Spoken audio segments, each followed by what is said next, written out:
qaybtii hore insha Allah ta'ala halkaas noogu dhamaatay saad u jeedaan ba afartaan aan qaadanay hadda waxaan qori doonaa marka intaan ayaan programkeeda qori doonaa insha Allah ta'ala programkan isticmaalayna waxa loo yaqaan FC++. FC++ waa software-ka loo isticmaalo software badan jiro oo loo isticmaalo FC++ programming markaad kor qorayso waxaa jiro C3 waxaa jiro code block waxaa jiro FC++ waxaa jiro maxaan ku dhahay Microsoft Visual Studio waa la isticmaalaa waxaas oo dhan waa loo isticmaalaa mid inaga noogu fudud ee hadda aan isticmaalayno waa Turbo C++ jirto way badan yihiin inaga marka laakiin waxaan isticmaalnaa FC++ versionkiisa 5.11 ayaan isticmaalaynaa laakiin waxaan kuu sheegay oo jiro core block waad isticmaali kartaa C3 waad isticmaali kartaa Visual Studio waad isticmaali kartaa FC++ waad isticmaali kartaa Turbo C++ waad isticmaali kartaa intaba waad isticmaali kartaa halka point ee meesha aan kuugu daray ka arday ahaan inaad ogaato waxay tahay haddii aad rabtid inaad graphics mid kasta meel ay ku fiican tahay sida graphics oo kale markaad rabtid inaad samaysid waxaad isticmaalaysaa markaas ama Visual Studio la isticmaale ama waxaad isticmaalaysaa Turbo C way leedahay laakiin waxyaalo badan ay u baahan tahay inaad soo dardarto aan ka soo gudbino marka waxaan imaanaynaa marka insha Allah ta'ala source file cusub ii furan leenahay halkaan imaanaa marka source file cusub ii furan markaan dhahno ardada qaar waxay weydiiyaan macallin wankaas ay u qortay wanka inaga ma qorin programka marka soo aad hoos sii degtid ba inta marka dhahaydba asaa is qoraayo adi waxa shaqo ku leedahay maaha systemka qaybtaas oo geeska ku qoran macnaha inaga ma samaysan okay waxaan noo dhahdaa marka insha Allah ta'ala waxaan rabaa programka u horeeyo inaan sameeyo waxaan ku browser waxa u horeeyo waxaan ku dhahay header file wax la dhahayo header file marka waxaan ka bilaabayaa hash aan leenahay hash aan qorinaa calaamadda afargeeska waxa waa compiler wax la dhahaa jiro compiler ma loo waa sheegnay cashirkeena hore ku sheegnay compilerku markuu uu shaqada bilaabo kama bilaabo hashkaas kama bilaabi doono wuxuu ka bilaabi doonaa shaqada main function markuu main function uu ka bilaabo shaqada ee gudaha uu galo ee uu arko wax loo baahan yahay uu dhihi doonaa header file ma jira markaas kor u soo laaban doonaa markaas wuxuu dhihi doonaa okay header file haduu jiro markaas wuxuu imaan doonaa meeshan kore oo hashkaas hadhow waxa la jeegarayn doonaa waxaan ku dhahay ayaa la arki doonaa oo wixii looga baahnaa header file loo baahnaa ma yahay mise maahan ayuu ka jeegarayn doonaa marka waxaan leenahay hash markaan qorno waxaan leenahay include inoogu dar maxaan raacinaynaa header file-ka C programming-ka ugu horeeyo eeba haddii input la samaynayo iyo haddii output la samaynayo waajib ay tahay in la qoro waxaa loo yaqaanaa in oo laga keenay I oo laga keenay in iyo O oo laga keenay output input output stream ayaa loo yaqaanaa in waa I out waa O input output stream ayuu sheegayaa macnaheedu waxaad igu dirtaa streamku waxa iska soconaya marka in la sameeyo wax socdo iyo out marka waxa socdo programming-ka kolba dhinac u socdo stringigaas socdo ayaa streamka laga wadaa laakiin I iyo O maxay u kala taagan yihiin I-du waa input O-dana waa output input ii geli output ii soo saar streamkan waxa socdo ee qulqulayo marka waxaan leenahay I oo in ah O oo output ah marka waxa macnaheedu waxaan soo wadaa waxbaan soo bandhigi doonaa header file-kan igu talageli waaye saasaan dhihi doonaa waxaan rabaa meesha inaan wax yar ku sharaxo marka ayda waxay ka imaatay ogow in ayay ka imaatay markii C++ joogana waxa C ya laga hormarin doonaa markaas waxa la dhihi doonaa C in owdo xagee ka imaatay owdo waxay ka imaatay out ayay ka imaatay out markii C++ joogo C le laga hormarinaa markaas waxa la oqri doonaa C out hadhow marka mar raba ku weerin waan baran doonaa gooriin u baran doonaa in iyo out inay halka ka imaadaan horta ugu oo hadhow ay dhihin C xagee ka C out maxaa laga wadaa waxaa laga keenay C-dan waa saas C out ayaan leenahay C inna inay ka imaatay marka waa la yarireeyo macnaha waxaa la yidhi out iyo in markaas waxaa la yidhi sin iyo C out marka waxaa waaye inta badan in iyo out ay ka kala imaadeen labadaa header file saasaa loo qaatay insha Allah ta'ala way noo imaan doonaan oo gooni ayaan u dhigan doonaa mid kastaba waan inaan dhiganaa insha Allah ta'ala qaybta marka waxay noo u taagan tahay header file dheh ama preprocessor dheh ay noo u taagan tahay okay waxaan halkan dhihi doonaa ayadana halkan waxaan raacin doonaa main function buugagta qaar haddaad haysato waxaa laga yaabaa inaad ku qoran tahay ani buug hadda gaaron raacahay ma jirto waxaa waaye laakiin si commonan u wadaa buugag badanaa maskaxda ku haya oo markaa ka qoraya marka waxaa laga yaabaa inay ka hormariyaan qaarkood inti inay ka hormariyaan ayaa laga yaabaa meeshaan haddii intii laga hormariyo waxaan ku qasbanaan doonaa inaan halkan gelino return 0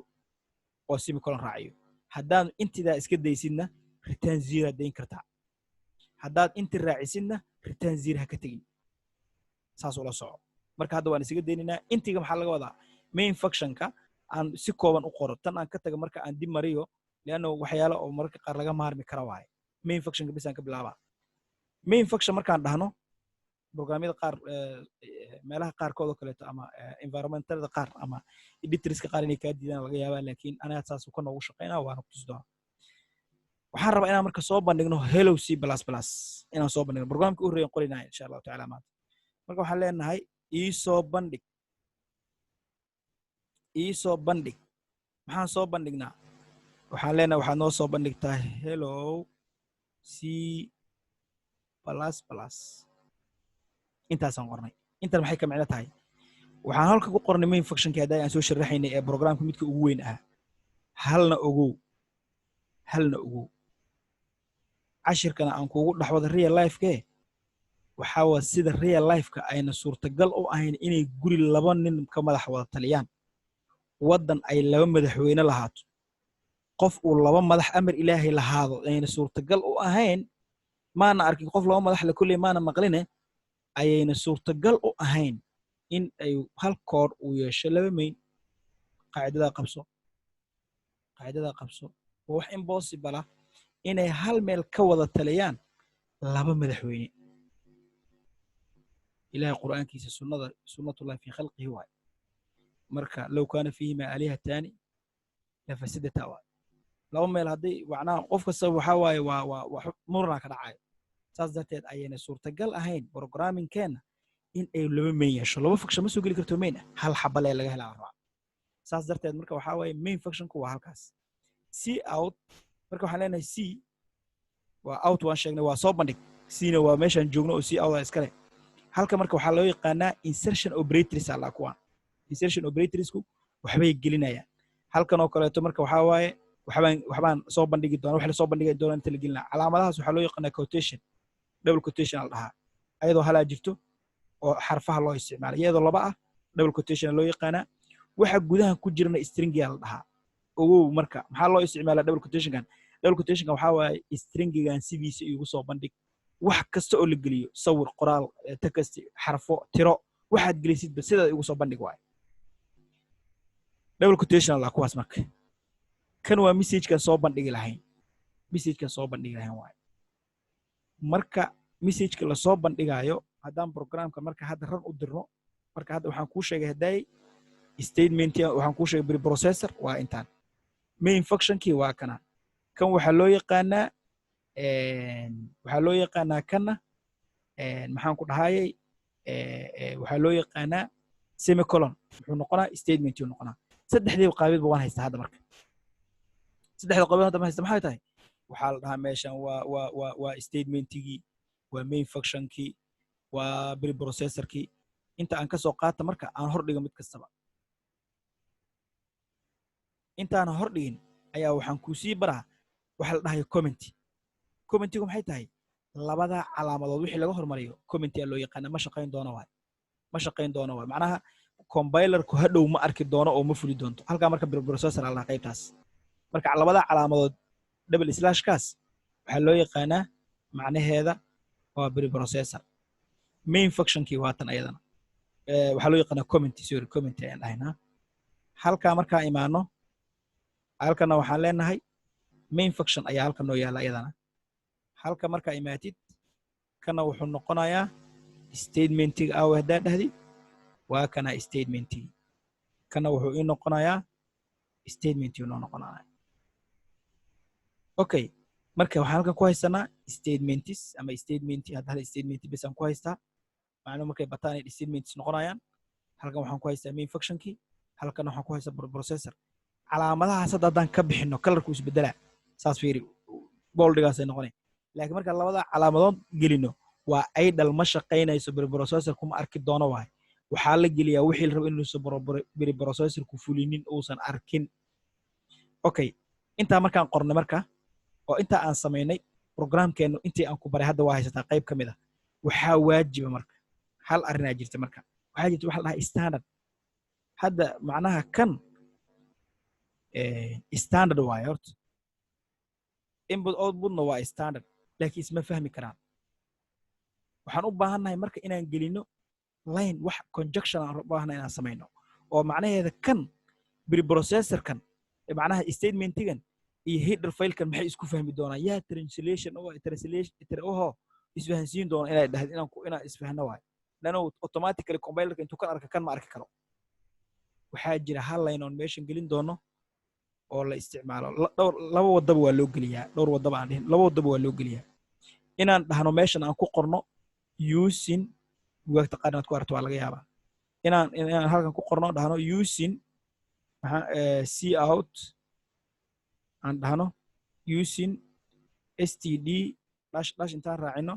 aan dhahno c out saas waa loo qoraa bugaagta qaar way ugu taalaa inaad saas dhihin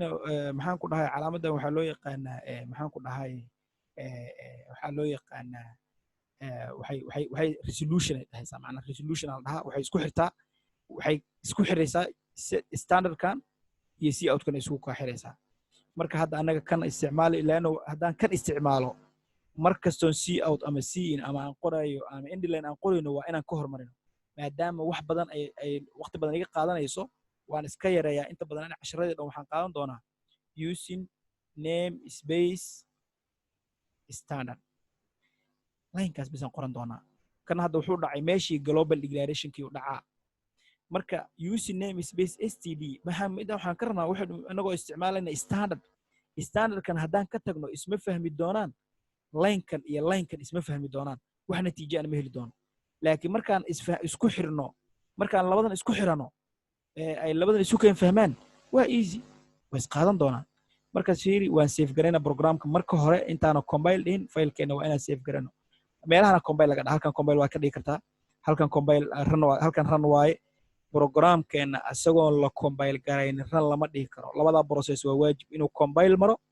oo macnaheeda tahay error checking in la sameeyo syntax error la jegarayna run in la dhaho oo execution la geliyo marka lama execute garayn karo lama fulinayo ilaa aad ka dhahdid maxaan ku dhahaayay aad compile ka dhahday marka halka meelka fileka calaamadaas hadda u jeedid waxaa ku qoran compile and run iskula jirto halkaasaan ku dhufanaa marka ayada easy ah halka marka waxaan gelinayaa wuxuu ii soo saarayaa marka maxaan ku dhahayaa meeshan ku save garan lahay u geynayaa meeshan ku save garan lahaa marka waxaan leeyahay tusaale kale waxaan gashanayaa waxaan gelinaynaa kasoo qaad oo kale hadda waxaan leenahay kasoo qaad oo kale fast program oo bixina fast program save aan dhahaynaa markaan save dhahno programkeena automatically compile isu diraa marka intaa duubitaankeeda inuu ku dhaafaa laga yaabaa wada uda jeedin waxaan leeyahay markaas automatically waxaan leeyahay new share aan leeyahay okay markaas waxaan sameeyaan ku idhi meeshaan halkaasaan ku dhufanay save inoo diray markuu save inoo dirayna waa ka koorkii aan rabnay waxaa noo soo saaray shaashada madow oo ay ku qoran tahay hello c++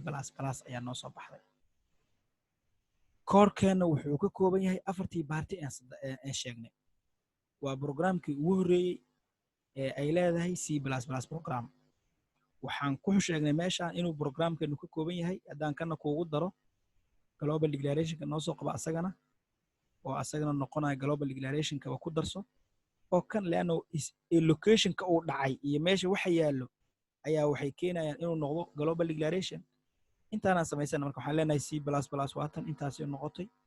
using name space std waa global declaration oo hadda waxaan rabnaa inay isku kan xirto header file-ka iyo inay isku kan xidho statement-iga main function inta noo yaalo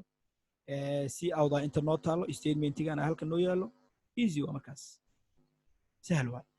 marka intaana laga rabaa calaamadahan marka aan kuu sheego kuwa horta bracket caadi waaye oo main function ka qaato haddaad ka tagtid main function ka haddii labada calaamadood laga tago wuxuu noqonayaa hadal iska caadi ah statement uu noqonaa inay function tahay waxa cadaynaya waa labada bracket waaye labada bracket lagama tegi karo kuwan maxaa loo yaqaanaa ay weydiin kartaa kuwan waxaa la dhahaa Carl Braces la dhahaa soo saaray Braces loo yaqaanaa xisaab haddaa soo dhigatay waxaa dhihi jirtay waxaa jiri jiray wax loo yaqaanaa sets halkan waxaa loo yaqaanaa block ayaa loo yaqaanaa block marka waxaan u isticmaalaynaa setskii halkan ba inta set camal waaye marka waxaan leenahay halkan kan ilaa kan ka dhamaanaya setka halkan ka bilowda halkan ku dhamaadaa programming marka la joogo waxaa leeyahay block halkan ka bilowda block intuu ku dhamaadaa block wala dhex dhigi karaa waa caadi marka waxaan leenahay intaan halkan brace loo yaqaanaa open brace iyo close brace la dhahaa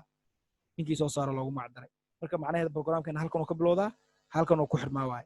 la'aantoodna ma la shaqayn karo labada xaba hadii laga tago never programka ma fulay ugu marka taasna halkaas ula soco insha Allah ta'ala qaybtii koobaad ee programkii koobaad waa halkaas insha Allah ta'ala halkaas marka waxa noogu dhamaaday qaybta koobaad oo markii hore ahayd program wuxuu ka kooban yahay asagii on proof gareynay wuxuu ka kooban yahay oo aan real life u aragnay statement hadda waatana hadii la siibay statement si noqonay main function waatana oo maxaan ku dhahay main function kii intuu noo yaala name space maxaan ku dhahay oo header file noqday macnihiisana ay tahay isugu kay xir statementiga iyo header fileskiina waa kana mid hadii laga maarmo maxaan ku dhahay shaqeynaya ma jirto mid hadda aan ka maarnay inta halkan taalo waxa ka jira kan oo aan rabay ka soo saarnay aha laakiin kan si uu soo baxo muhiimadda programka maxay tahay marka hadda koorkan aan qornay muhiimaddiisa maxay tahay waa inaan soo saarno hello c++ bas ah programkan outputkiisa hadaan soo koobno waxa waa hello c++ hello c++ si uu soo baxdo ayaa waxaan u baahanahay header file waxaan u baahanahay main function waxaan u baahanahay global declaration waxaan u baahanahay braces waxaan u baahanahay cout kaliya inta aan u soo saarno hello c++ aan u soo saarno intaas oo section kaasna ku dhamaanaya qaybtaasna waa qaybtii labaad ee programkii u horeeyay insha Allah ta'ala Allah ku anfaco assalamu alaykum wa rahmatullahi wa barakatuh